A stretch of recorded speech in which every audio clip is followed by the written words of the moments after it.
Welcome. This is the Interpreter Foundation Roundtable on Gospel Doctrine, the Book of Mormon, lesson number 31. Sorry, I'm sitting here trying to click over to the title. Firm in the Faith of Christ. I'm Bruce Webster. With me is Martin Tanner. We certainly have done a number of these together before and probably will again later.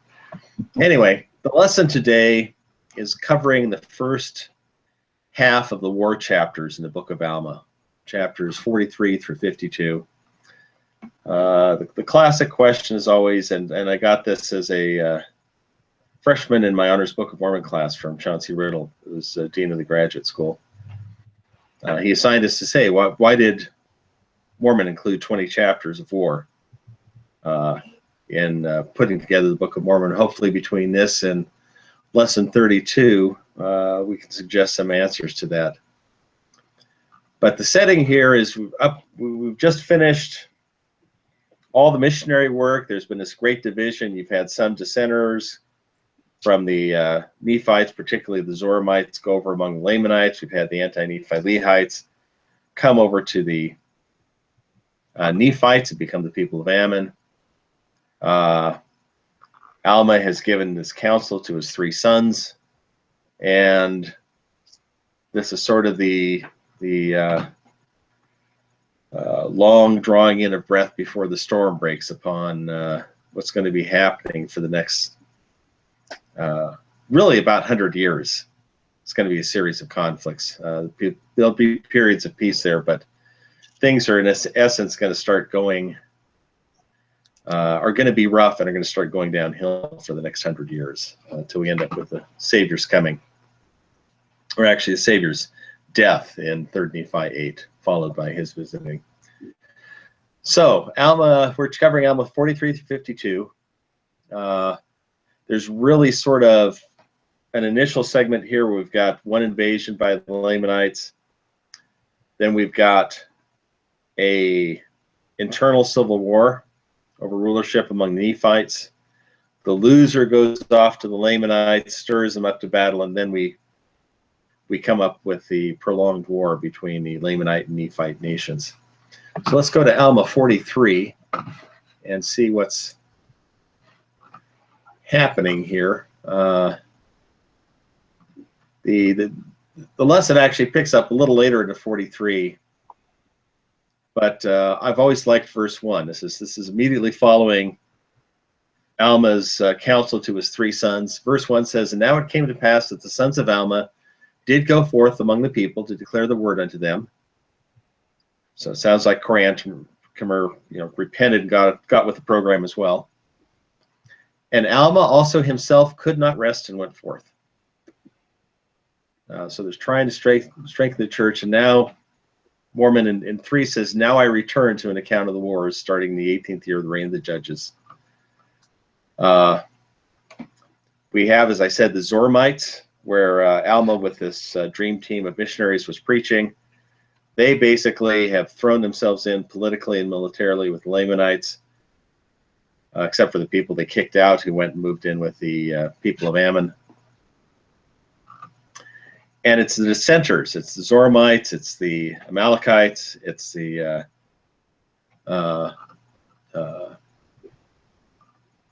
descendants of the priests of Noah, who are basically stirring up this battle. And we have a Lamanite battle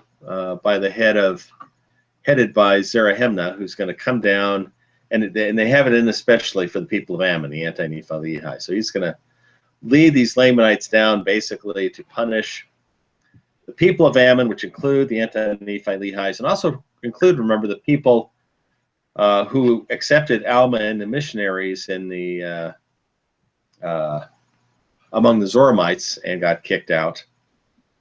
So that they see them both as sort of traitors or dissenters from their own particular culture, and their intent is to wipe them out. So that's where we pick up through here, and I'll throw it over to Martin.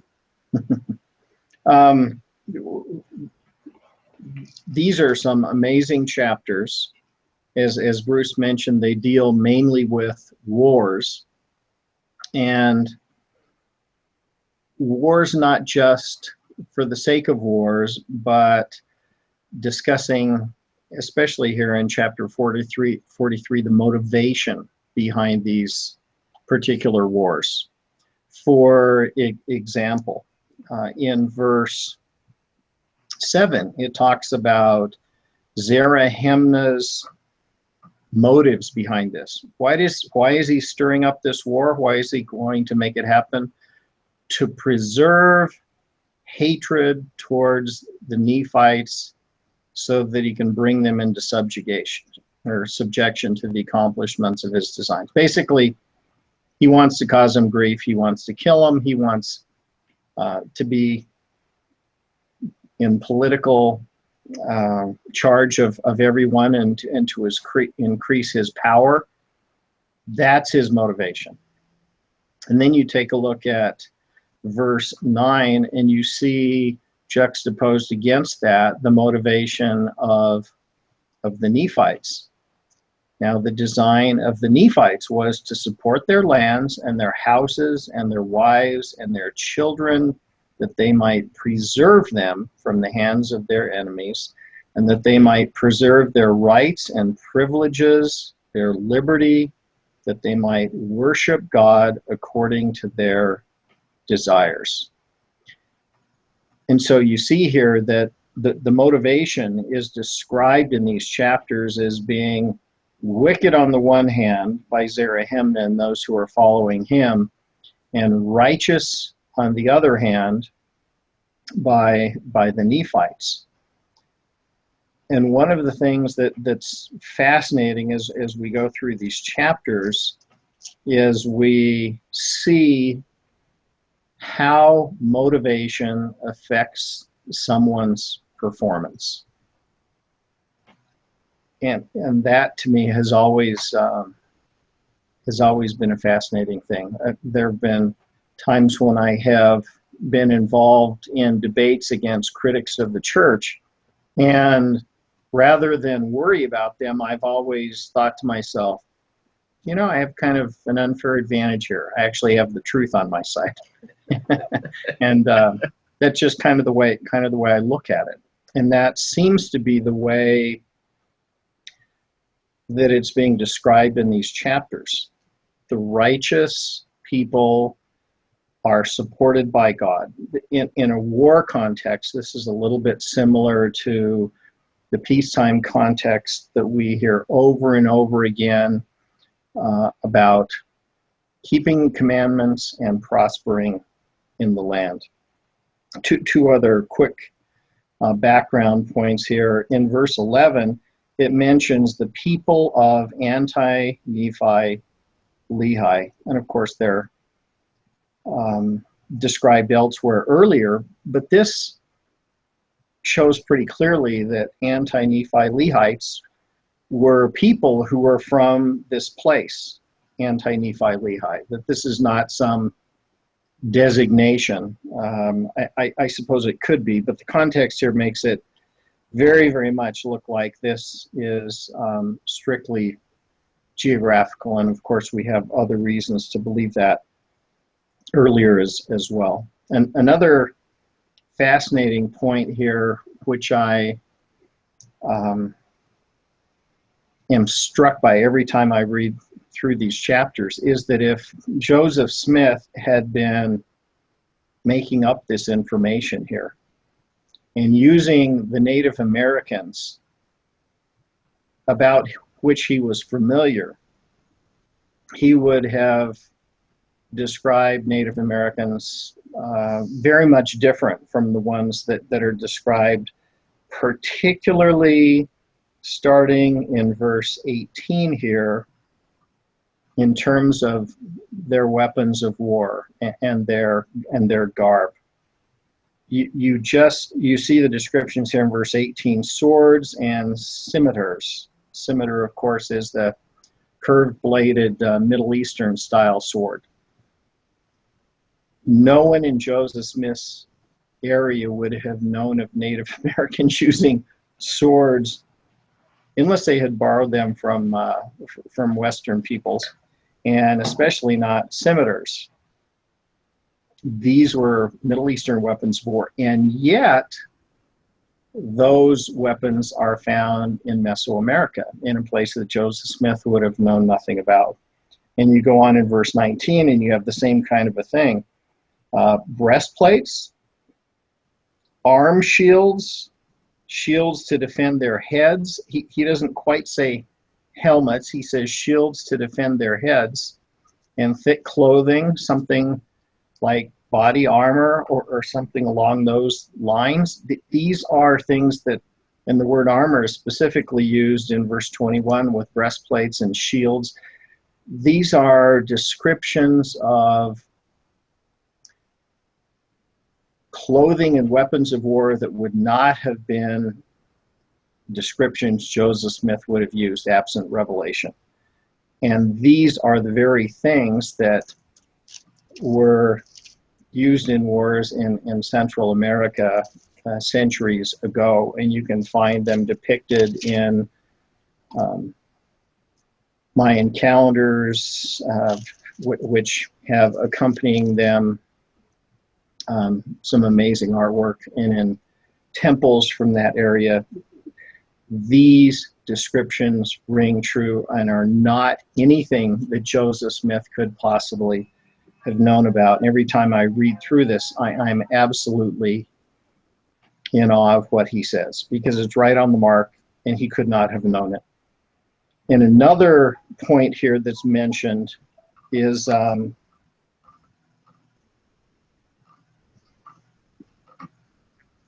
another point that's mentioned here that's fascinating to me is the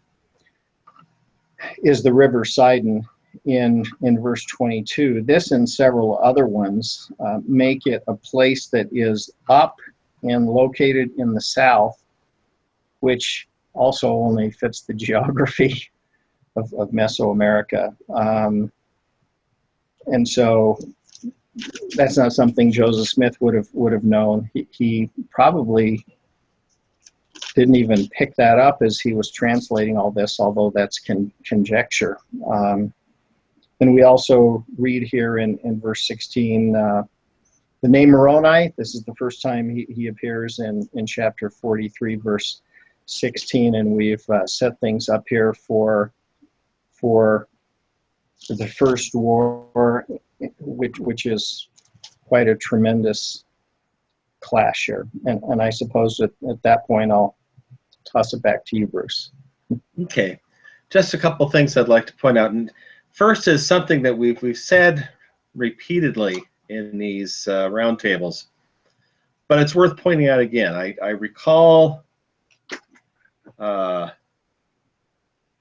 woman that I home taught about 25 years ago, who's struggling with the church and her testimony and talking about the Book of Mormon. She says, "Oh, it's all just, you know, good guys versus bad guys and cowboys and Indians." And I said, no, actually, it's far more complicated and sophisticated than that.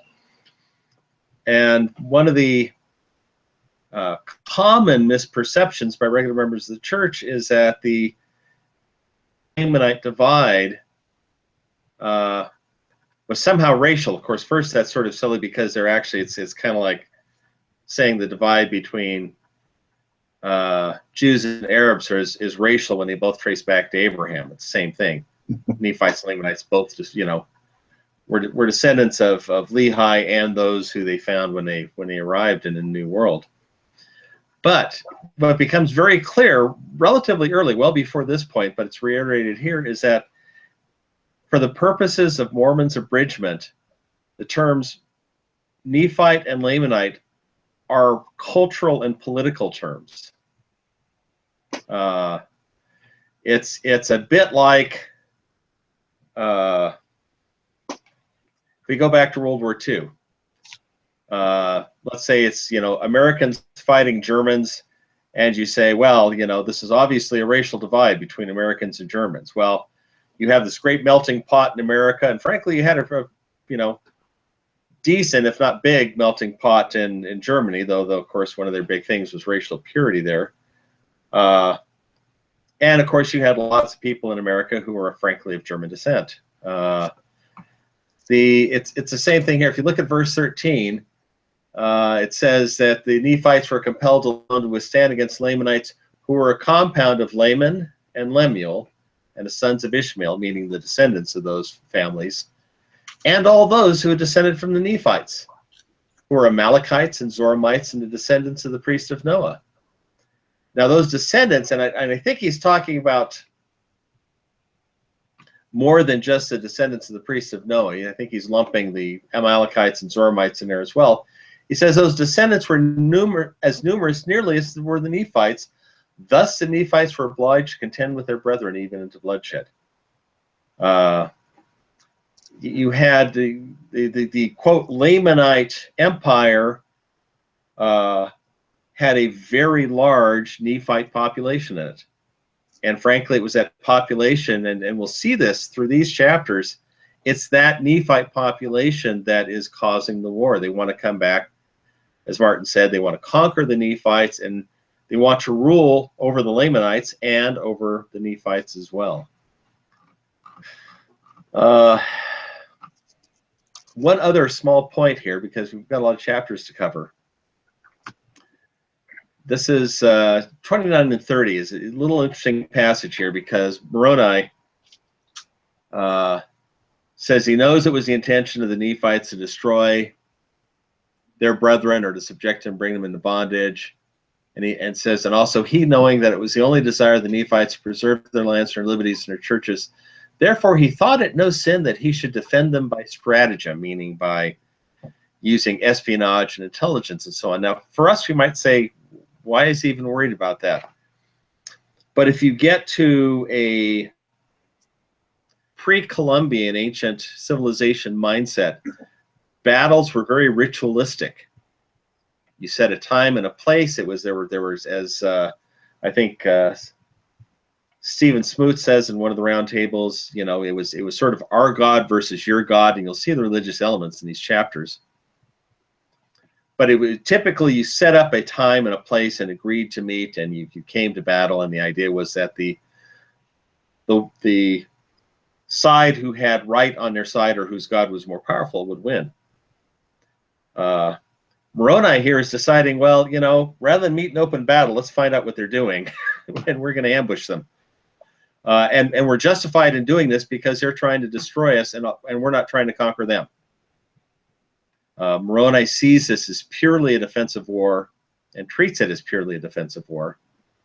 But he sees nothing inappropriate in using, well, Sun Tzu says, you know, all warfare is based on deceit. He sees nothing inappropriate in trying to gain an advantage over the Lamanites by spying on them, by figuring out where they're going to go and then attacking them, which is what he does here. He figures out where the Lamanites are going to go.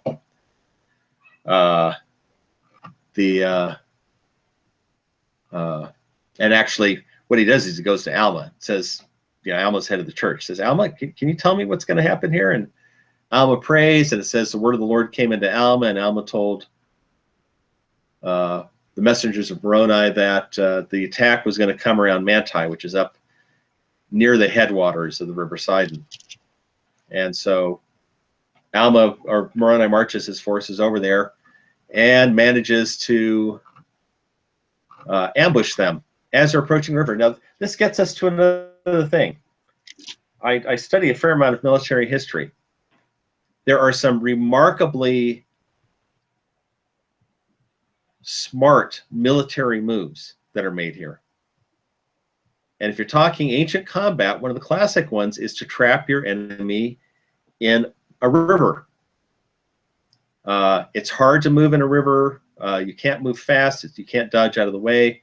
And so the idea is that you want to, you know, wait until your enemy is crossing the river, attack them there, and if possible, attack them from both sides, which is what we see described here. But even with that, we have the Lamanites fight fiercely, and again, we have a relatively even-handed portrayal of the strengths and weaknesses of the two sides. And actually, the Nephites are on the verge of turning tail, and Moroni encourages them. They win the day, and then something very interesting happens. Says they've got them surrounded. They're on both sides. The Lamanites are trapped in the river, or in and around the river and its banks. They're in the worst possible strategic position. And Moroni stops attacking. He calls off the attack immediately. Or rather, commands his men to stop killing the Lamanites. And then we go into chapter 44. And you have this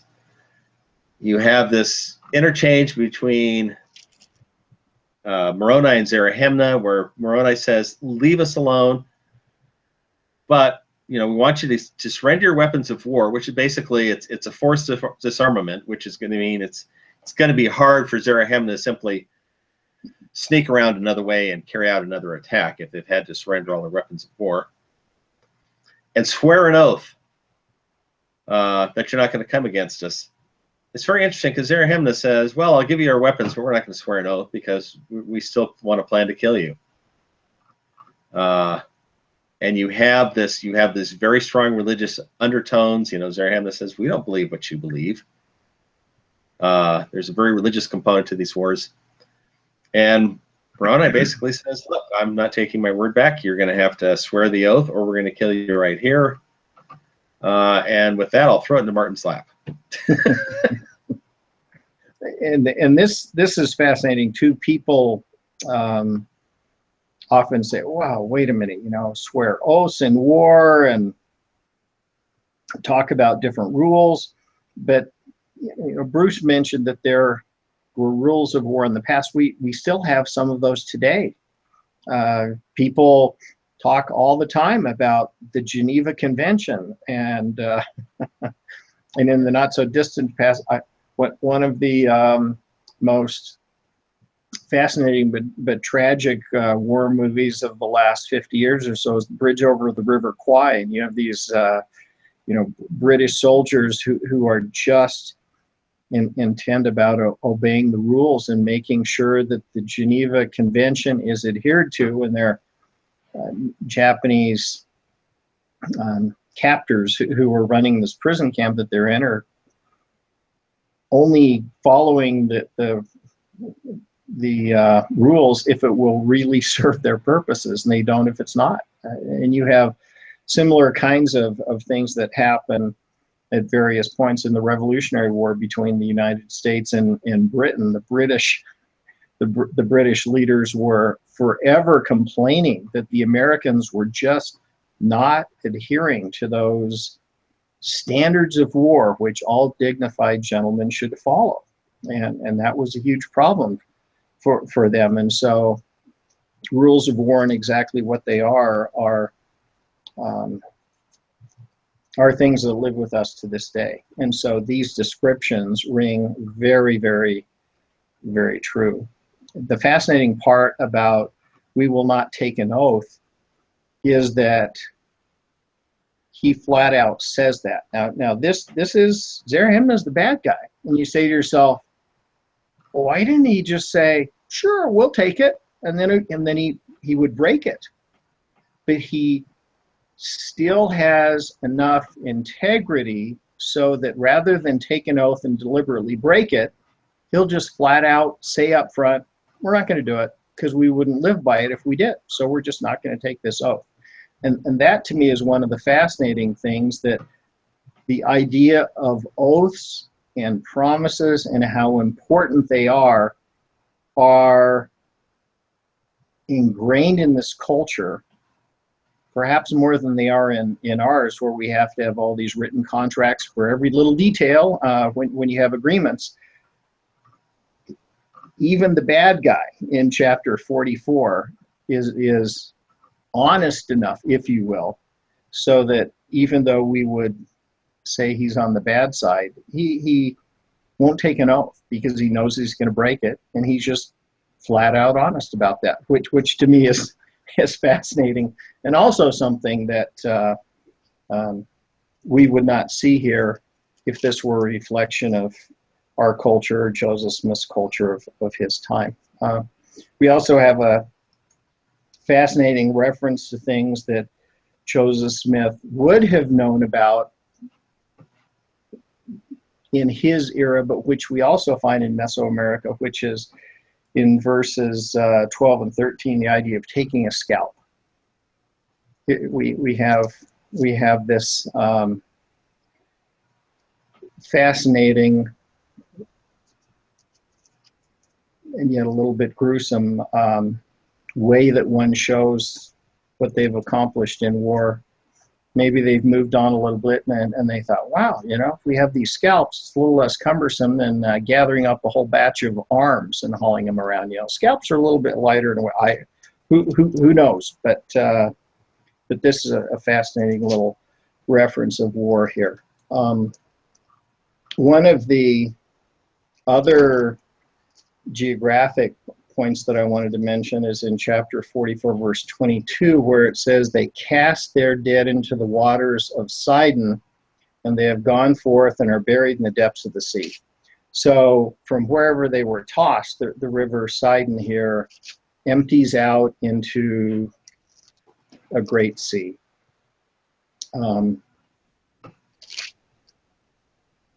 I suppose I'll leave it there for chapter 44. We have a lot to cover. Yeah, one other part here is that, or one other point here, is that Zarahemna is very angry, and this is after he gets part of his scalp cut off. And they start attacking the Nephites again. Of course, they're surrounded. They're in a very bad situation. Again, they're in, imagine sort of a broad valley with a river in the middle, but slopes, gentle slopes going up on either side, and the Lamanites are congregated in and around the river, and you have two Nephite armies on either side. It's one of the worst positions you can be in tactically. And then you have the Nephite advantage. The Nephites have this thick clothing. They've got the breastplates, the plates on the head. They've frankly got better weapons. And the Lamanites start fighting. They start getting slaughtered again. And what's interesting is Zarahemna cries out, calls it to a stop, and says, okay, I'll take the oath. I'll take the oath. We'll give you our weapons. I'll take the oath. Let us go in peace. And here's what's interesting. They take the weapons. You know, Zarahemna and his forces who are survived take the oath. They leave, and you never hear of Zarahemna again. He does not show up in any of the, I mean, there will be additional battles between, over the next 12 years or so, between the Nephites and Lamanites, and you never hear Zarahemna's name again. Now, it could be that he was executed for losing the battle or whatever, or it could simply be that he chose to live up to his oath, having sworn it once, and left it to others to carry the fight to the Nephites. Great point. And I think your latter interpretation is right, because he respects oaths and covenants, even as we read earlier and mentioned in verse 8. So I think you're right on the mark there, Bruce. Okay, chapter 45 starts with Alma giving some counsel to his son Helaman. And there's an interesting thing here. There's actually, this is from the plates. We don't often realize the Book of Alma is actually two books. It's the book, there's a Book of Alma and a Book of Helaman in it, but you don't have there wasn't a separate title for the Book of Helaman. Instead of off the plate, because it's on the manuscript, you have this little paragraph that says, the account of the people of Nephi and their wars and dissensions in the days of Helaman, according to the record of Helaman, which he kept in his days. So the Book of Alma comprises both the record of Alma and the record of his son Helaman. Our Book of Helaman is going to be the record of Helaman's son Helaman. So this is the start of what's really a new book. It starts with Alma's charge to Helaman. And then we have this, one of the little intriguing mysteries. There are a number of just very intriguing little mysteries in the Book of Mormon.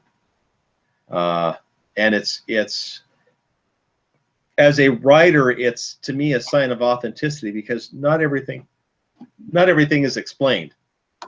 It's not necessarily a gap. It's just things happen and you never quite learn exactly what the answer is. We have verses 18 and 19 that Alma departs out of the land of Zarahemla as if to go to the land of Melech, and he vanishes. And they don't know if he died. They don't know if he's translated. They don't know if he's buried by the hand of the Lord. And says, for this we know nothing of his death and burial. Death and burial. We actually don't know, and we never learn what happened with Alma. He simply vanishes while traveling from one city to another. And what we have then is Helaman and his brethren go forth to try, and this is a constant theme, they're trying to put the church back in order. They go through the land trying to reestablish it, but it says that there arose a dissension among them, and they would not give heed to the words of Helaman and his brethren. But they grew proud, being lifted up their hearts because of their exceedingly great riches. Therefore they grew rich in their own eyes. Interesting phrase. They were rich in their own eyes, and they would not give heed to their words, meaning the words of Helaman and his brethren, to walk uprightly before God. This is basically laying the ground for the next set of chapters, because what the Book of Mormon actually, if you read it carefully, as long as the Nephites as a whole are living up to their covenants and doing the right things, they're not attacked. It's when there is sufficient wickedness and self-indulgence among the Nephites that all the way back to what the Lord told Lehi and Nephi, that the seed of, telling Nephi, the seed of thy brethren shall be as a scourge, to stir them up to remembrance. And that's a lot of what we're going to see in these war chapters. The Nephites are getting rich and proud, and they're sowing the seeds of their own painful wars here. And that's what I've got for 45. Do you have anything to add there? Just one quick thing, and that is that if we take a look at verse 19, Helaman obviously has great regard for Alma, because he compares him to Moses, as Bruce was peripherally referring to earlier. And even though he really doesn't know what happened to him, as Bruce pointed out, the specific statement here is that we suppose that he also received Alma. He, the Lord, also received Alma in the Spirit, just like happened to Moses. That's the gist of what's being said here. So Helaman has great regard for Alma, describing him the same way that he describes Moses, which is a tremendous tribute. That's all I have for 45. Okay, 46. We have this Nephite civil war, and that's what, and this is going to lead to the wars between the Lamanites and the Nephites. And it is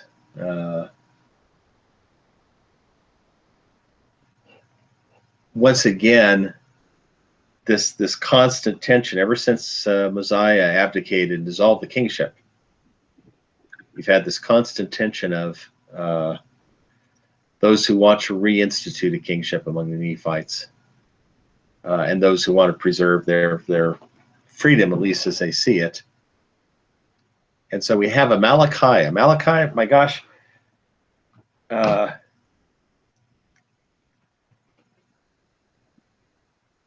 Machiavelli doesn't have much on Malachi. The next few chapters read like a 21st century political novel.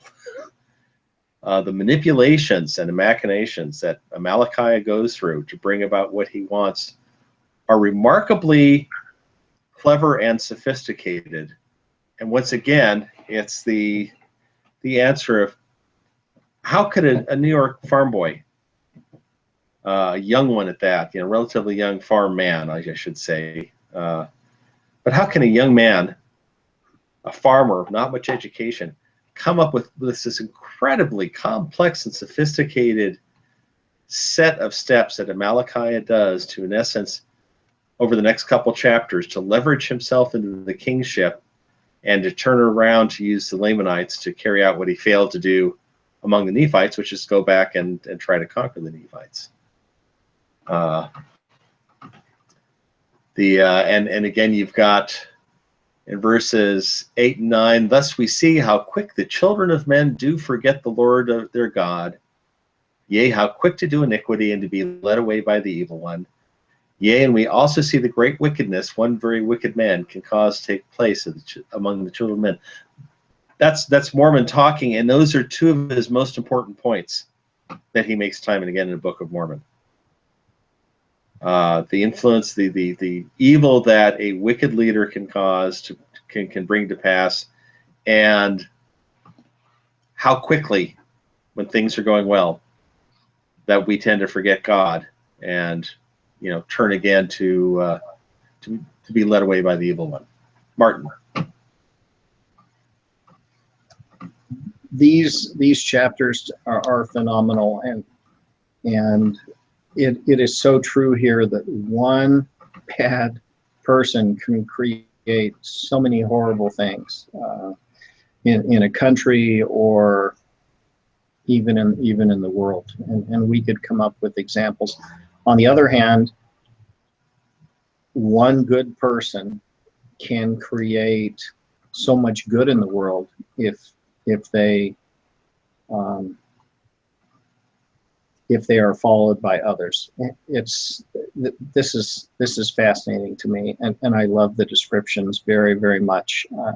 These are the famous chapters that talk about the title of liberty, and again, we should not be troubled by, here we are about 73 BC, about descriptions in verses 13 and 16 of Christians before the time of Christ. Why? Because this is a translation in the early 1800s, and the language was used when Joseph Smith did the translation that would best convey the meaning to us now. These were people who were followers of the coming Messiah, and they, to us, looked like Christians, and so that's the best description for them. And so I wondered about these references in the Book of Mormon for a long time, and then actually had a brief discussion with Hugh Nibley many years ago, in which he kind of smiled when I brought up this issue after a little speech he did at a seminar, and said, well, what do you think a translation is? Translation, putting something into your own words that best conveys the meaning. What's wrong with this? And he just kind of just laid it all right out there, and it made perfect sense to me. And so let your heart not be troubled if you've pondered on that issue. Most of you probably haven't. One of the other fascinating things here is that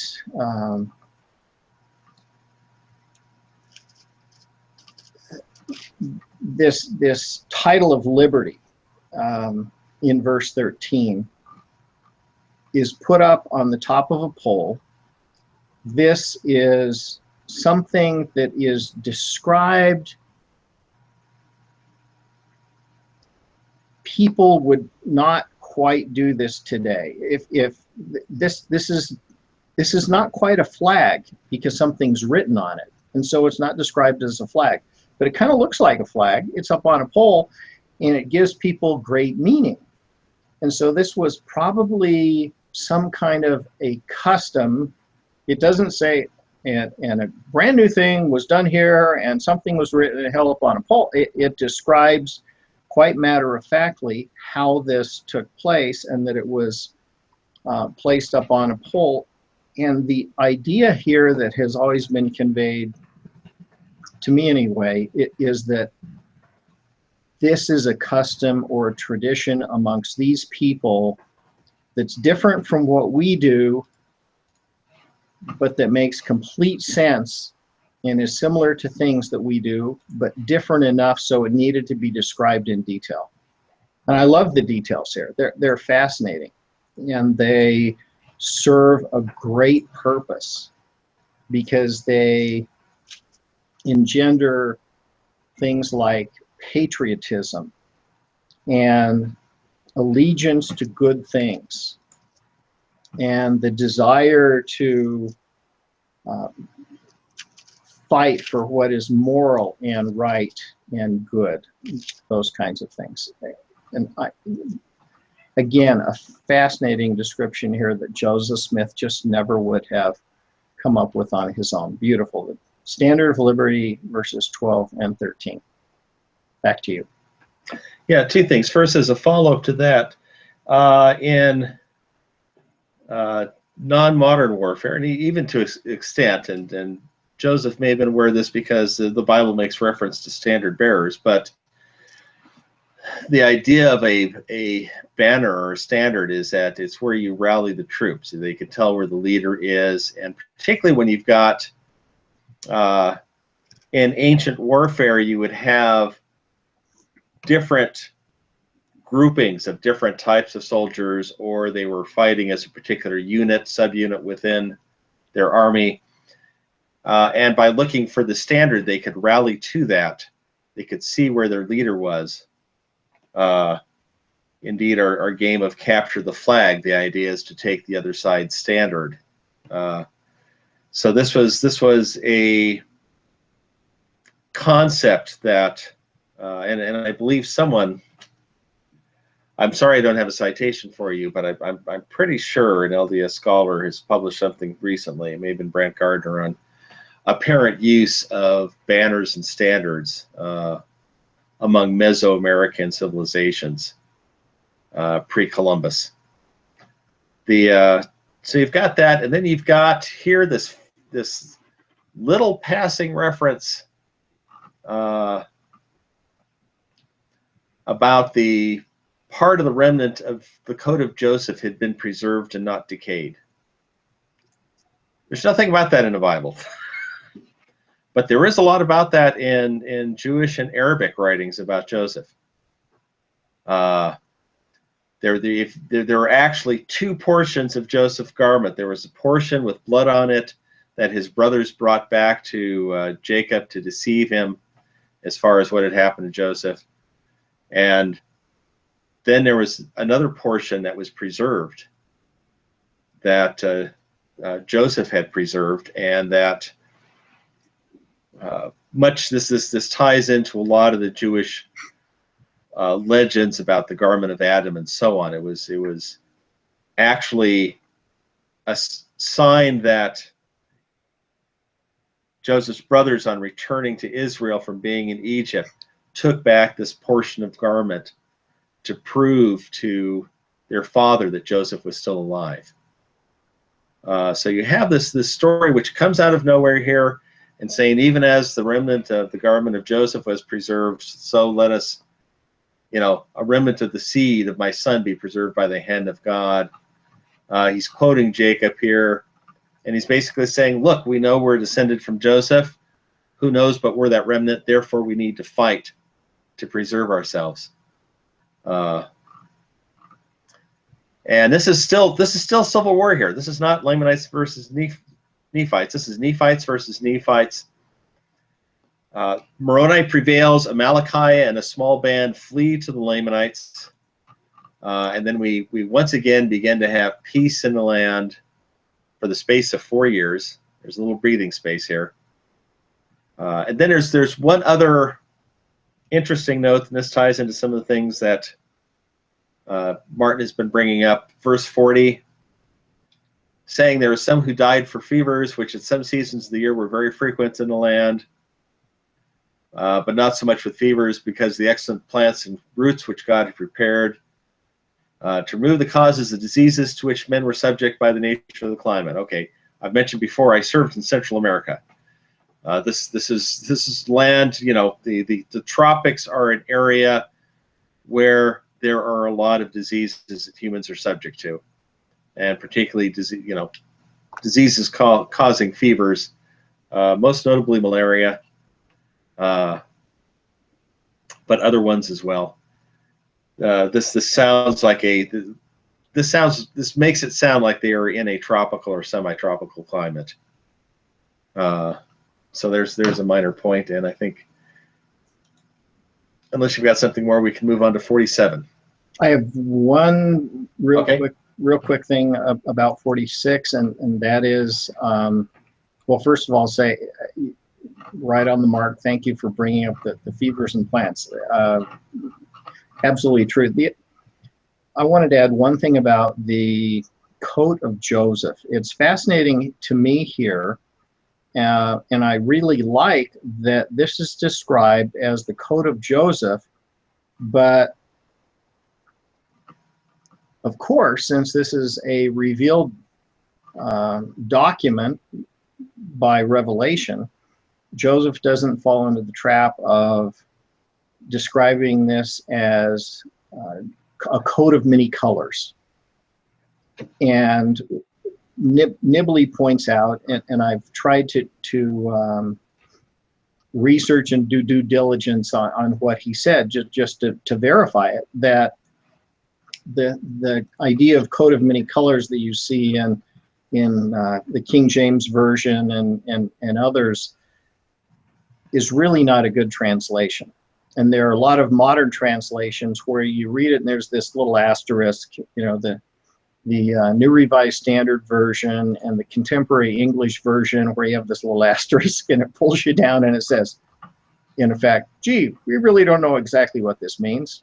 It could mean coat of many colors, could also mean powers, or it could have reference, and it just kind of goes on with some vague comments, but it really doesn't tell you because they just don't know. And Nibley's comment, which to me makes perfect sense, is that Joseph's coat was a priesthood garment, and it had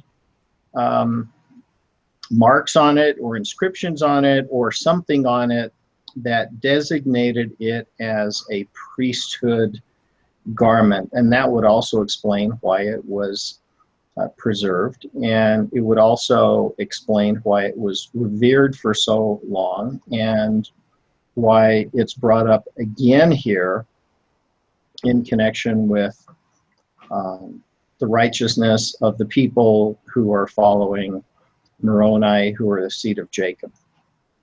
And that's all I have for 46. Yep. Okay, let's go on to 47. 47 is the it's make a great novel nowadays. It's a political thriller. It's Malachi. Stop and think. Malachi has been defeated in his effort to overthrow the Nephite government. He flees with a small band among the Lamanites, and he works his way into the kingship. And he does it by very devious means. This is a remarkably clever and cynical approach that he takes. Like I said, Machiavelli's got nothing on him. Where basically he basically stirs up the Lamanites to anger against the Nephites. Lamanites at this point are like, you know, we've lost the last several battles. We don't want to go against them. And so Malachi gets the king to proclaim that, no, you need to go against them. And part of the army flees, and Malachi goes to basically make treaty with the part of the army that had fled. And the leader of that part of the army is absolutely paranoid, doesn't want to meet with him. And the Malachi solution, this is a very clever solution. He says, hey, I'll tell you what. Here's what's going to happen. We'll camp at the base of the hill of where you're camped, and you come down and surround us, and we'll surrender to you. And Lahonti, who's the leader of this other group of Lamanites, says, well, okay, that sounds great, and he does it. So now you've got these two portions of the Lamanite army that have merged together. Lahonti is the leader of the army, and Amaleki becomes the second in command. And then Amaleki poisons him and takes over the army. And now Amaleki has got the what appears to be the largest single armed force among the Lamanites under his command, and he marches towards the capital city to meet with the king. He sends his servants ahead, and again, this is like out of a modern thriller. This group of servants of Amaleki come up. They bow before the king. The king reaches down to lift them up, which is a classic ancient sign of, you bow at respect, and you wait for the king to lift you up. Frankly, I think the same thing is practiced under certain circumstances in being presented to the king and queen of England. And when the king reaches down, one of the servants of Amaleki jumps up and stabs him to death, and then they immediately accuse the king's servants of having slayed him. And start the hue and cry. And the king's servants are like, we're in big trouble. And they run off. And Amaleki says, oh, this is horrible. Who's done this? I'm sending a group off to kill these awful servants. And then he goes in and comforts the queen and reassures her. The queen is kind of like, okay, what's happening here? My husband just got killed. Amaleki is there. I'm told the king's servants did it. And you have Amaleki who comforts the queen and basically convinces her to marry him, and he becomes king. The king's servants, in the meanwhile, set off for Nephite territory because they know there's no place safe for them. They know exactly what's happened. And that actually raises a very interesting question. One of the things that's most fascinating about the Book of Mormon is that it does not describe things that you don't know about. It's very careful narrative. There's no omniscient third person here. If there are things going on that there's no one to have conveyed that information, you just don't know about it. So we have this whole complicated thing where apparently we do know what Amaleki is doing, but we have two sources of information. First, the king's servants, who were there when the king was killed, run off to the Nephites. And what we're going to learn about 15 chapters from now is that one of Amaleki's servants goes over to the Nephites, which is probably the source of this detailed information of what happened. But this is treachery. This is clever. This smacks of the most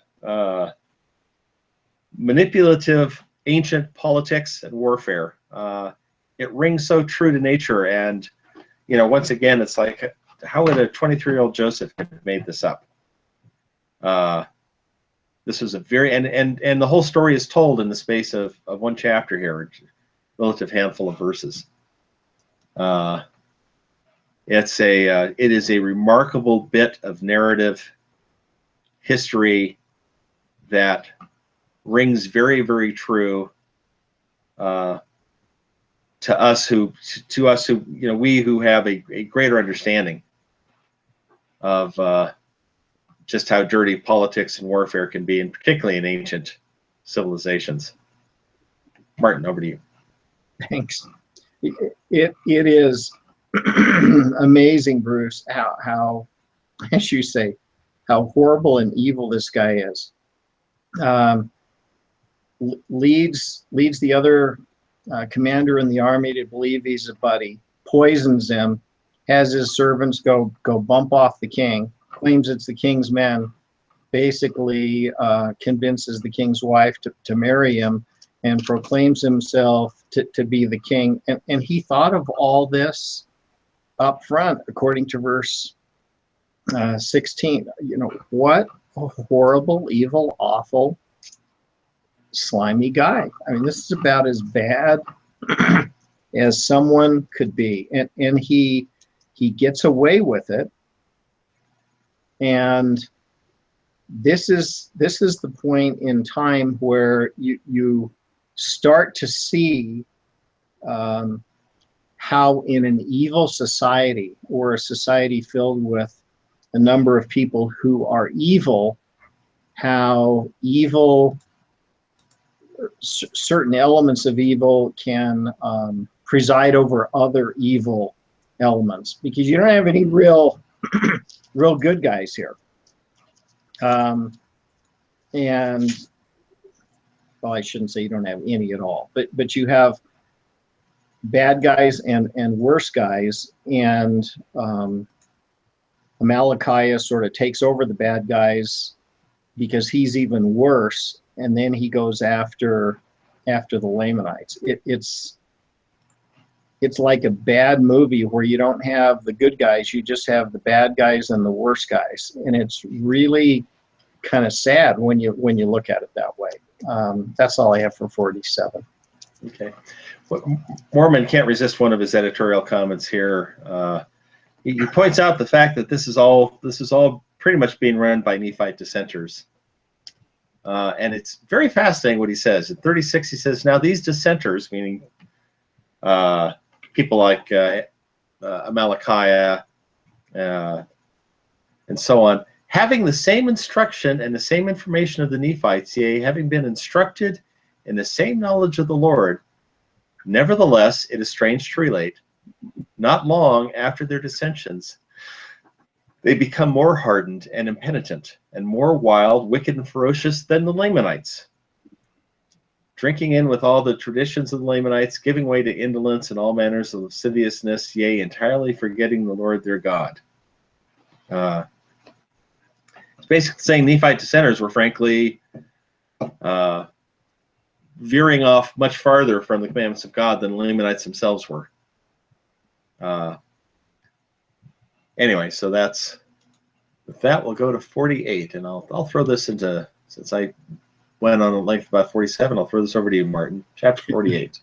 All right. I'm going to be very brief here on out in the interest of time. Chapter 48 has some wonderful things in here, and again, in contrast to the last chapter, where you see all the horrible things by stratagem that Amalickiah can do.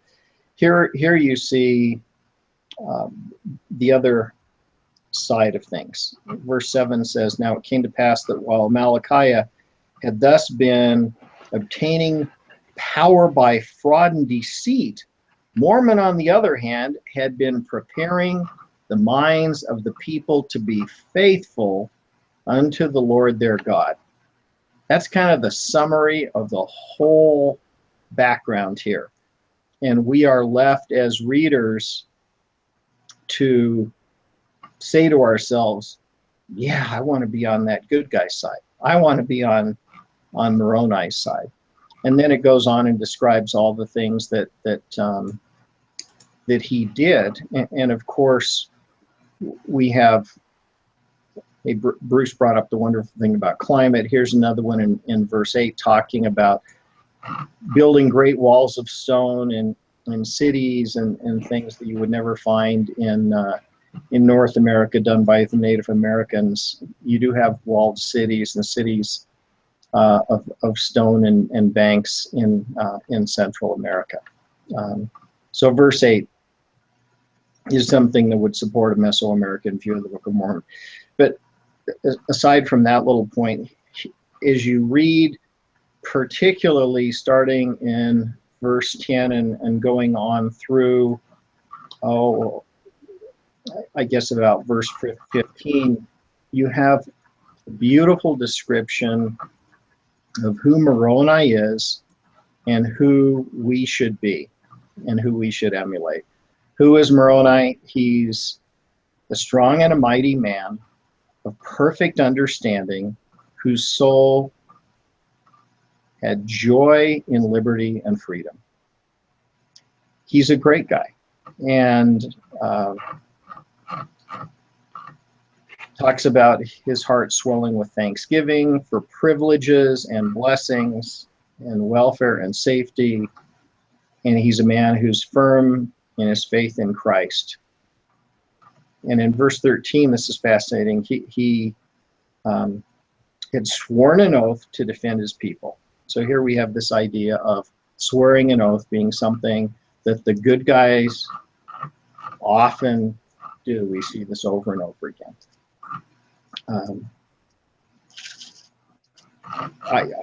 I just love these verses. Chapter 48. You know what? That's enough. 48 talks about Moroni, and it talks about how good we ought to be and how we ought to be like him. Back to you. Okay, just a couple things.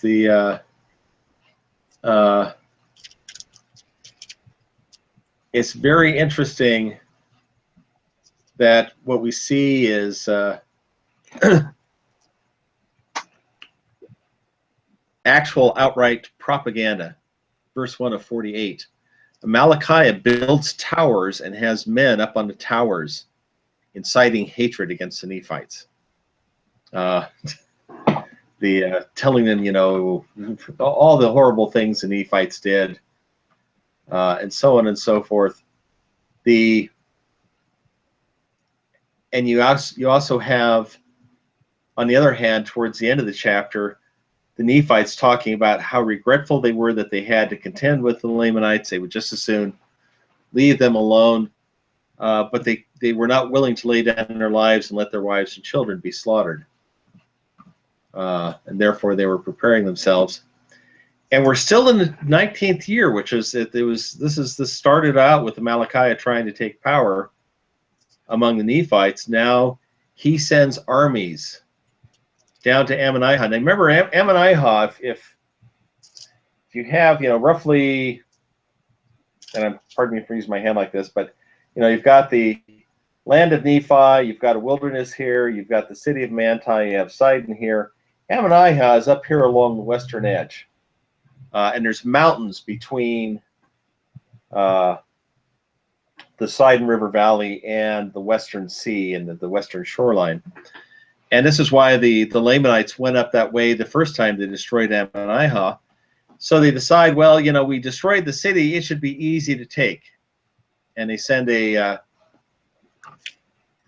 army up there, and they discover it's not only been rebuilt, it's been fortified. And they're kind of like, oh crud, we can't take this. We've never seen this kind of fortification before. There's sort of an arms race that goes on over the space of a few decades here that we're going to see back and forth in the wars here. So Moroni has built these fortified walls, and the Lamanite army is not happy with it, and it's very interesting. This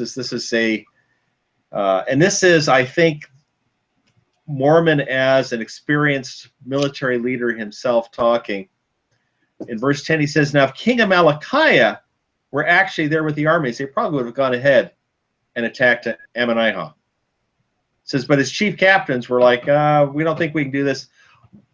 There's got to be easier cities. We'll go attack another city, and they swear a blood oath that they're going to attack the other cities. And they go over to the land of Noah and discovered that it's fortified too.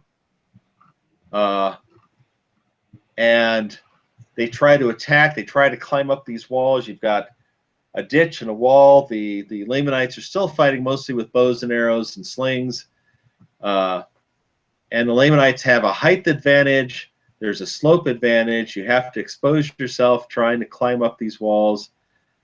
And this is verse 22, again, having studied warfare, particularly ancient warfare. Verse 22 sounds very true to life. It says they're trying to dig down the banks of earth, the walls of earth, and they're getting stones and arrows coming down at them because, you know, the Nephites don't want to go down and engage them directly with swords and so on, because then they'll be within reach. So imagine you've got this steep embankment here. You're trying to climb up. You have, or you're trying to climb up. You're trying to tear it down, and there's this little thing saying that instead of filling up the ditches around the wall with dirt, it's filled up with their bodies. and you have a rather disastrous outcome. The chief captains and Lamanites are all killed, whereas not a single Nephite were slain. There were some wounded, and that's it. And then the Lamanites who are left flee back south along the coast, get back to Amalickiah, who is just furious beyond belief. And again, and swears to drink the blood of Moroni. You have the Nephites grateful for their deliverance. I'm sure very grateful for Moroni, but grateful to God for delivering them. And they're very happy with how things have turned out. There was a Lamanite invasion that was completely turned back without a single loss of Nephite life. And so the Nephites are feeling pretty good about themselves at this point. Chapter 15, or unless you've got something else, chapter 15, back to you. I am done with chapter 49. Chapter 50 continues on with Moroni's approach to warfare. Verse 1 says, "It came to pass that Moroni did not stop making preparations for war or to defend his people against the Lamanites." So we see here that he realizes that even though he has accomplished victory, he sees that it's not long term, that this is just a lull in the warfare, and so he continues with preparations, and it goes into some pretty great detail about this. Verse 2 talks about upon the tops of ridges of earth he caused there should be timbers, works of timbers built up to the height of a man round about the cities, and upon the works of timbers there was a frame of pickets built upon the timbers, that they were strong and high. So exactly what these pickets look like, we don't know, but these are war fortifications, and Moroni sees the writing on the wall that these kinds of things are going to continue, and he's right, because the descriptions in chapter 15 continue on with great battles. Skipping a bunch in the interest of time, verse 35 talks about the outcome. It says, "The battle commenced between them, in the which Teancum did slay Morianton and defeat his army, took them prisoners, and returned to the camp of Moroni." And it goes on, and in verse 37 talks about the chief judge having died, and the judgment seat. Just horrible things are going on here. This is a really, really difficult time. Towards the very end of chapter 50, we have Nephihah appointed to fill the judgment seat instead of his father. And the son of Nephihah, yeah. Thank you, yeah, for that correction. And so horrible times, difficult times, and then chapter 50 ends. That's all I'll say about chapter 50. This is a 4-year period, which is all spent in preparation for the next Lamanite invasion. The war that takes place, the battle that takes place, is really, once again, an internal civil war. It's a dispute between two cities or lands that are both Nephite, Lehi and Morianton, that are disputing over some property. The people of Lehi go to Moroni. The people of Morianton sort of panic. It sounds like they may have had some Lamanite sympathies. They're basically compelled by force. Again, as Martin has said, that their leader, Morianton, ends up being killed. And the dispute is settled. But you've got this 4 years of preparation for the wars that are about to come. And Pahoran is the son of Nephihah, who's appointed to the judgment seat.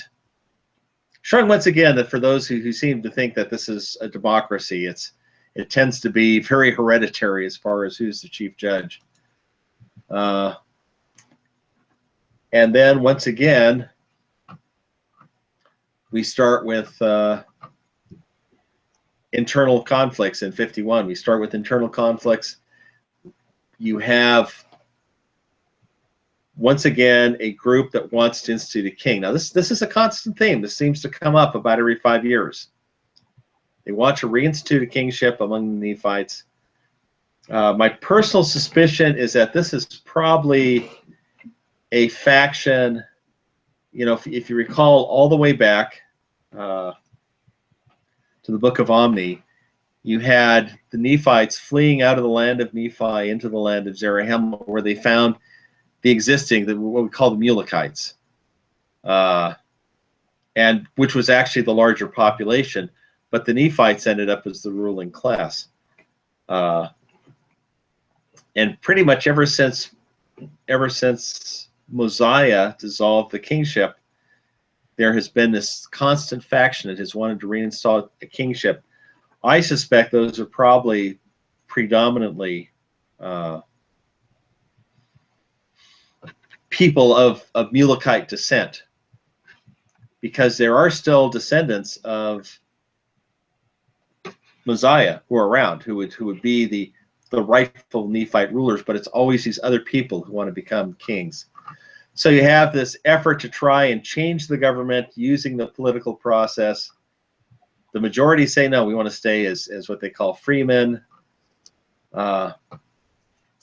And this dissension comes at a time when Amalickiah is starting to sort of pick at the border, the southern borders of the Nephites, and attack them.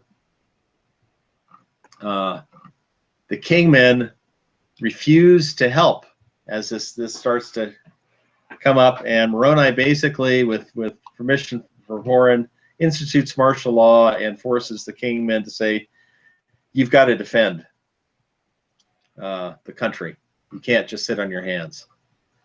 But while this is all going on, while there's this internal conflict, Amalickiah takes advantage of it and starts attacking and capturing cities. And you have basically they go particularly along the East Sea. There's along the eastern seashore is where they're going to capture a number of cities, and that's where a lot of the battles are going to take place for quite some time. And the problem is, as he points out in verse 27, and they're basically marching again. If you have Lamanites down here, wilderness, Manti, you've got the sort of the wilderness going from sea to sea here. You've got the river valley here, and up here to the, I'm looking at it correctly, to the northeast you have Bountiful. And the Lamanites are going to push, whereas last time attacking Amalickiah, they were coming up along the western sea. Now they're going to go up along the eastern seaboard, and their intent is to capture Bountiful, which is a strategic position leading to the North Countries, which would give the Lamanites free access to the North Countries and basically allow them to surround the Nephites in both the north and the south. And this is where we're going to see some of the fiercest battles, and that's what we have happening in the chapter here. Ending famously with Teancum on New Year's Eve sneaking into the tent of Amalickiah and putting a javelin through his heart. So it's and that's the end of the 25th year. So Martin, I'll throw it back to you for what you got to say in 51. A couple of things very quickly in chapter 51. Verse 5 talks about the political philosophy of the kingmen. They want the law to be altered to overthrow free government so that there can be a king over the land. And it's not just a king, it's lack of freedom. That seems to be a key point. And why would they be in favor of a lack of freedom? Well, verse 8, who are these guys? They're the people of high births. And so if you're the very people who would be supported by the kingmen, you know, the people of high birth who the kings might tend to favor, the earls and the dukes and the people of position who would get all the wonderful perks and benefits, if you will, from the king who would be in power. Then we can start to understand why someone would actually be in favor of this. It's self-absorption and self-centeredness. That's at the core of the whole thing. We see, in some ways, kind of a surprising description in verse 14 of Moroni, but completely understandable. He feels betrayed by the people who he has worked so hard for so many years to defend. And then they don't want to support him. And the very last phrase there in verse 14 says that, and this is talking about Moroni, that his soul was filled with anger against them because of their stubbornness. It's really a tragic thing. Here's somebody who has done so much and he is not supported, so he is angry. So here's an example of, hey, it's okay. The good guys can actually be angry. So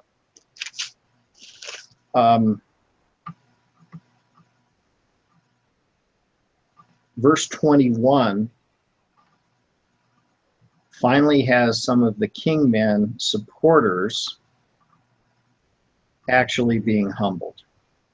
About halfway through verse 21, that they were brought down to humble themselves like unto their brethren, and to fight valiantly for their freedom from bondage. And so here we find that necessity perhaps is the mother of invention, to use the oft-used phrase. And we see here that bad ideas have bad results, and these people were brought down and humbled and saw that their ideas weren't so great, and they changed their ways. That's all I have for chapter 51.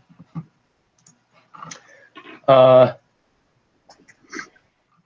don't think I've got anything more. I'm trying to think if I already said this. Part of the problem is you've got all these cities that are captured by the Lamanites, and now they're getting the advantage of all of Moroni's fortifications. This is why Moroni's, one of the reasons he's so furious, is that the very cities which he has fortified to protect against the Lamanites have now fallen into Lamanite hands, which means it's going to be a long battle, which is what you're going to see as you go through these chapters, to get them back one by one. Chapter 52, you have New Year's Day. The Lamanite army wakes up to find that the king is dead. There have been some excellent articles over the years, including a recent post at Book of Mormon Central, saying why this would be so devastating. New Year's Day was typically the day in which the king sort of went through a fake death and resurrection to show that he was king, he was favored of God, and so on and so forth. And the Lamanites find that Amalekah is dead. And they're stranded. They're all the way up close to Bountiful. So they basically retreat down to the city of Mulek, get in there. Amalekah's brother is appointed king over the people. He appears to be in the area because it talks about him later leaving the land of Zarahemla to let the queen know what's happened. And it pretty much sums it up. And thus, verse 14, and thus were the Nephites in those dangerous circumstances in the ending of the 26th year of the reign of the judges. A lot of the work that Moroni had spent 4 years preparing for has now been turned against them. And the real risk they have is if the Lamanites capture the entire eastern seaboard, including Bountiful, and then have access to and control of the lands northward. The Nephites are in effect surrounded, and they're in real trouble because they have no way of sort of predicting from which direction the Lamanites are going to come for them. Uh, and then it sort of says that you have these, it passes over a couple of years. I mean, it sort of summarizes that you have sort of this, a bit like World War I, where you had, a couple of years spent in trenches. You have, these aren't trenches, but what you have is 27th and 28th year, there's this back and forth between the Nephites and Lamanites over trying to capture, recapture these cities, particularly the city of Mulek. And it takes them basically 2 years to recapture the city of Mulek, which could get you an idea of just how badly this is all going for the Nephites. Martin? Just a couple of quick things. This is fascinating war stratagem here. There's a decoy employed in verse 21 where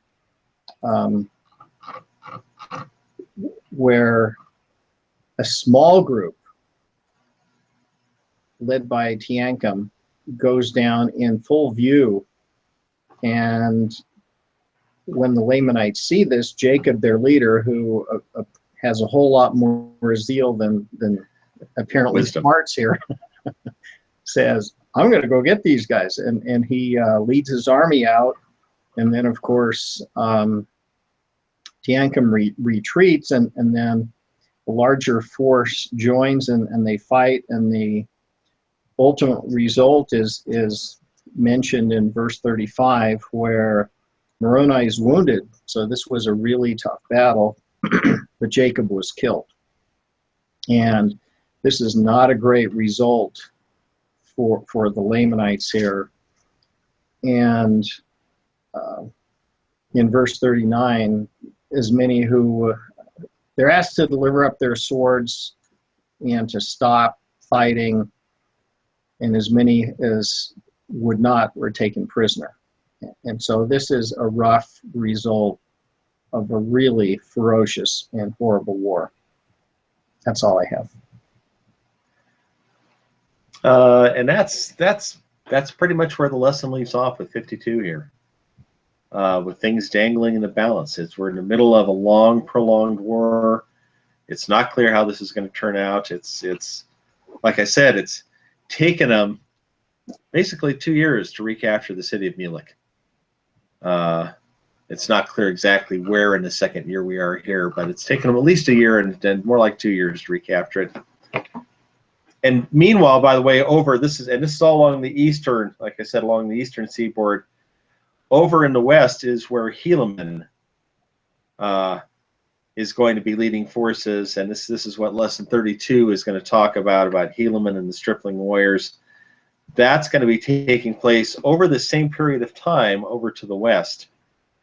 And when Helaman writes his letter to Moroni, it's after a couple of years of battle, much like this, and it's in a situation where they're lacking for supplies and are wondering what the problem is, but you're going to have to wait for the next roundtable to hear about that. Why did Mormon include these chapters on war? My personal opinion is that Mormon himself probably did a lot of this editing during his 10-year hiatus when he stepped down, refused, Mormon started leading the Nephite armies when he was 15, I believe. But it got the Nephites got so wicked that he stepped down for about 10 years and stopped leading them. And I suspect that's when he did a lot of the research and editing and producing of the Book of Mormon.